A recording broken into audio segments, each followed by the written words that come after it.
Have you ever heard of a spirit that mimics people? Not just their voice, not just their face, but everything about them, down to the smallest detail, so perfectly that you can't tell the difference. Some call it a shadow being, others say it's a cursed fragment of the soul.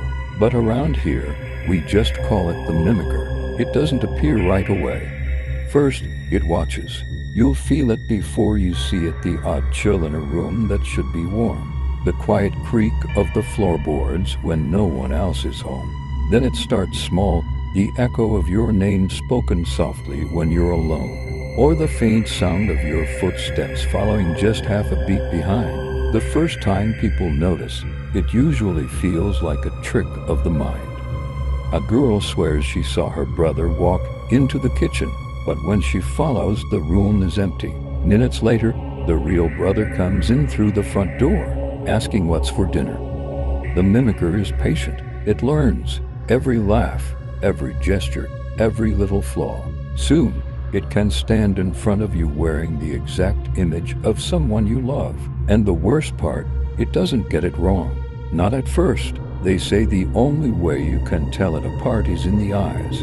For just a second too long, its stare lingers, too steady, too empty. But by the time you notice, it's already too late, because the mimicker doesn't just want to look like you. It wants to be you. One by one, people in town began to vanish. Not disappear completely, no, their bodies still moved around. They went to work, came home, spoke with neighbors, but those who looked closely swore something was missing in them, a spark, a humanness. Their voices were right, their faces were right, their words were right, but it wasn't them. And the worst stories are about those who caught the mimicker in their own form. Imagine walking into your bedroom and finding yourself sitting there, smiling at you, same eyes, same scars, same heartbeat, watching, waiting, whispering in your voice, "I've been here longer than you think." Because the mimicker doesn't stop once it chooses you. It only waits for the moment you let your guard down, and then it takes your place.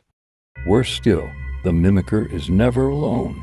When one appears, more follow, waiting at the edges of the dark. Some say that every reflection in a window, every blurred face in the background of a photo, is another mimicker watching, testing, waiting for the chance to slip through.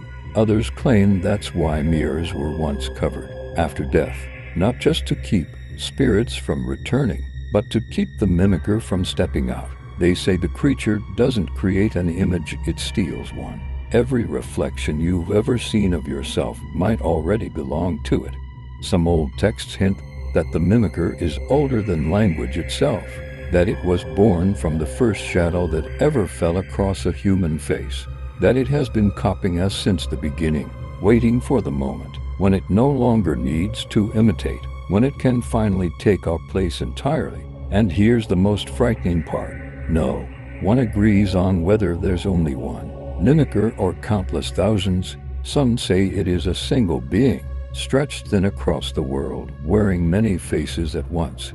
Others believe they are legion, spreading like a disease, each reflection, each photograph, each echo another infection waiting to begin. So, if you ever hear your name called in an empty room, don't answer. If you ever see yourself smiling back from the shadows, run. Because the mimicker isn't hunting you, it's replacing you. And once it does, even the world itself will forget you were ever real. When you put this story down, listen closely. If the room feels too quiet, it's because you're not alone.